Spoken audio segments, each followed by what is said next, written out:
personal text, even from folks I didn't even know. Like there was one cat, he was a white dude married to a black woman, and they have biracial children. And he's like, man, this is the first time I have a brand that can bring my family together in this unique way. Sent me a picture, and I was like, that was epic. You know, and then the Forbes piece was like, you remember being in the halls of North. I remember, you know, us dreaming about all kinds of stuff. We used to read the Source magazine incessantly, saying like, oh, one day I want to be the unsigned hyper. You know, like all those things. We used to watch the videos and watch the Land Cruisers. Always saying we're gonna get there. The lifestyles of the rich and famous, all that. You know, the Rob Report. And so Forbes was like this moment where it was like, all right, all the grind, all the work, all the hustle, all the ambition, recognized by the tippy top of the Tay. And so that was like, and for something that had purpose, right? It wasn't just like another dude balling. We don't need another boss, black man in the world. But when you're doing things with intention and they get recognized like that, that's pretty special. Definitely. And you know what? It's so funny because I remember some of those conversations. A lot of them conversations happened in that art class. No. I'm serious. You know, I mean, a lot of those conversations happen right there. And I just remember that. And, you know, just reminiscing about that time period and like really just everyone was in a place where we just wanted to see what we were going to be. So, you know, that was pretty dope that, you know, took that and, you know, you were able to catapult to another stratosphere. You feel what I'm saying? Yeah, that's what's up. It's the American dream, you know, honestly. So. Yes, most definitely. Now, so tell us all about what the Black Excellence brand actually represents so people really, you know, get the whole mission. Yeah, I mean, first and foremost, it's a collective, just kind of a collective affirmation. Black is excellent, period. Those two words belong together in my mind, right? We're talking about a people who, and when I talk about Black, I'm talking about the descendants of enslaved people, Black. But of course, it's welcoming to all our brothers and sisters, but there's a very specific experience, that traumatic experience that my grandmother's mother's mother experienced. And I'm the descendant of that. And for the dignity to be maintained, for the result of our community, which was raped and pillaged and destroyed, and right to be standing here, that is some godly magic that exists within the DNA of us that unfortunately a lot of us don't understand, celebrate, recognize. And so really for me, it was just the baseline. Like, we are Black, we are excellent. Let's celebrate that. And then to move beyond that to say, well, with this platform of Black excellence, let's control our narrative, let's control our neighborhood, and let's build enterprises that can sustain us and build generational wealth. So it's just really like reimagining Black futures by paying homage to the Black past and understanding at a baseline, we don't need to be fixed. We Gucci already. We just got to accept that mentally and then create a broader, better, more intentional future. Absolutely. And tell us about your story. You know, you shared your personal story of having a gateway from, you know, trying some stuff. I mean, I know a lot of people as teenagers, they try like maybe the illicit way of getting, you know, money to the legitimate way of getting money. So, you know, and then you opened up, you know, you started doing barbering and the HWMR men's room. So, you know, the thing that I love is that you say you built it to be a bridge between socioeconomic backgrounds. Everybody is going to that barber chair, you know, and that you're breaking and shattering generational curses. So tell us about that. Yeah, I mean, so I think of the barbershop as a Black man's country club. That's what I call it. It's our place where we are prominent, where we control the space, the narrative, the photos, the conversation, everything. But it started for me at 13, 14 years old in the basement. I cut friends' hair, grew that business, became super busy. In between cutting hair, printing t-shirts, designing t-shirts that we would sell in the halls of North High. And so it was just this learning of our culture and your biggest critic, which at that time are your classmates, right? And if they rock with you, then you might got something that that was like the best feasibility study I could have, right? Like my cohorts are like stamping their approval by doing business with me, by purchasing, and we would sell out regularly.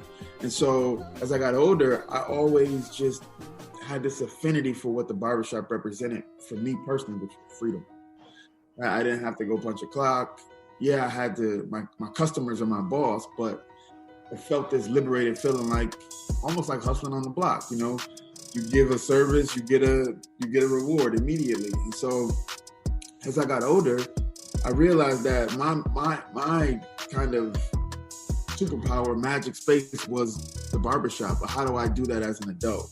And how do I also push it back out into the world as something that could unite people and also be a catalyst, you know, for a better Black future? So essentially, like Nip said, man, what I have is a space that's rooted in culture, that's authentically rooted in culture, that's integrated vertically, you know, because that creates strength. So that's kind of what I've tried to do with the connection to politics, to clothing, to various enterprises. And yeah, I mean, that's really what it's been about. It's like like LeBron hooping at 12 and then LeBron playing for the Lakers at 30. You know, it's the same kind of thing, but as you mature, the connection to various parts of business, you know, kind of naturally happen, but you always stay true to what got you there. Absolutely. So do you feel like when, you know, men come together at the men's room that, you know, a lot of people talk about mental health these days, is it just a place for Black men to come and just let it all out? Yeah, it's a safe space. You know, that's an overused word, but it's a safe space in that, like, every Black man has a barbershop story or experience, remembers their first haircut. And I would venture to say that most have a pretty pleasant experience. You know, it's like you go in a space and you see all Black men, right? Laughing, being free to talk, from all varying walks of life. And then as you get older, you don't have a whole lot of spaces specifically for men to just kind of unpack, be, just, you know? You don't. And so it's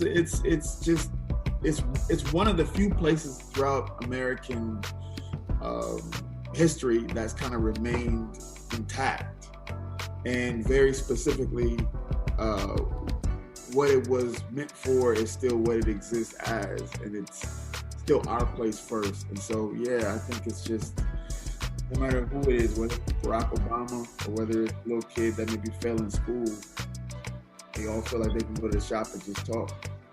Absolutely. So you are literally building a place in Minnesota that will be closing that wealth, income, and achievement gap for Black people.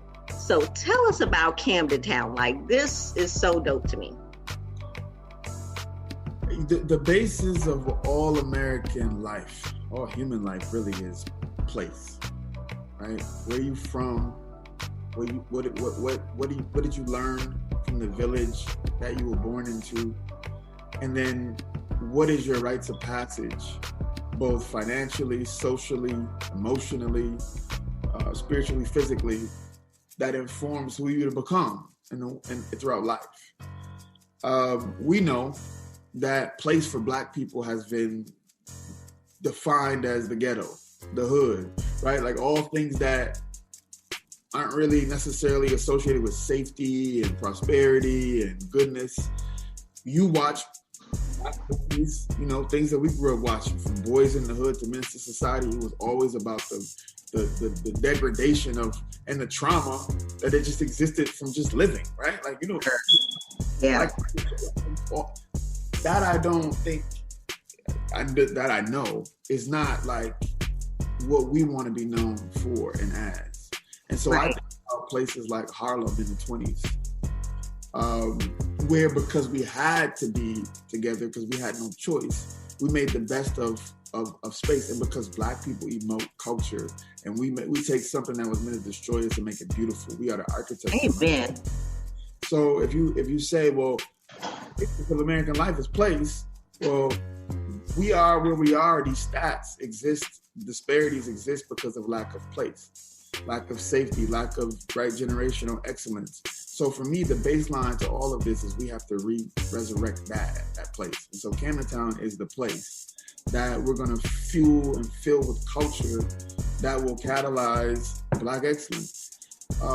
And that is, the barbershop was rooted in Black culture, in space, and to have brands and things that have failed, but have it relate back to a place. So when they say Houston like Camdentown, oh, what's Camdentown? Camdentown is this little place in North Minneapolis where this brand that's now all over the world originated. That gives that place some dexterity, right? Like, I want to know more. And then you start attracting people to move here, to live here. We got shared values, which is we want our kids to grow up safe and well educated and in a prosperous environment. And we want to have things in our neighborhood that reflect us, that benefit us, right? That we can play and work. And we have kind of this shared village-like approach, something that I don't think has ever existed, at least for me, in my time in Minnesota. And so that's kind of the whole idea. Camdentown is a place of Black ownership, Black wealth, Black excellence. And it's really like this burgeoning spot, an enclave of Black futurism. And that's so dope, because I mean, just thinking about like how when we grew up, it's like, you know, we want to be able to feel safe and, you know, have our kids feel safe and, you know, just like you said, have a place to just be and thrive. So that is awesome. That is so awesome. So I know when I come up there, I'm definitely going to be visiting. So I'm excited about that. Yes. Definitely. And another thing I think is wonderful is the beautiful way that you're paying tribute to, you know, your wife with the Denise N. White Legacy Fund. And, you know, it's just a beautiful way that you're just paying tribute to her life. And can you tell us more about that? Yeah, so, you know, Denise is like, she's my muse, right? Like, forever I'm inspired by her desire to be better, and just her sheer regalia, right? The dignity that she had as a Black woman. And so there were things that she shared with me about her own childhood, right? That she would like to have had opportunities to do, to see. And so what I set out to do was create things that would make her proud, and affect the world in her name. And so Camdentown really was inspired by her as a Black woman who was desiring to leave Minnesota, right? Because it's not. So you can create a space that when and if I get that right, and she's like, yeah, then I know that it's something special, right? And so I think about how do I become a purveyor of opportunity, and if I can create businesses that do well with the excess, I can create opportunities for kids and different people, and do it in her name. And essentially that's what this is really all about. It's like, the why is to honor and to create a different outcome for people of color, Black people specifically. But then be informed by some of the things that we all maybe lacked growing up. And so that's really the idea. You only die when people stop saying your name. Yes. So it's to keep, you know, her ideals and ideas and hopes and dreams alive. And then she forever is informing, right? Through this kind of reverberating sense of hope and love and kindness. The beautiful thing is, Like when I was looking, you recently posted something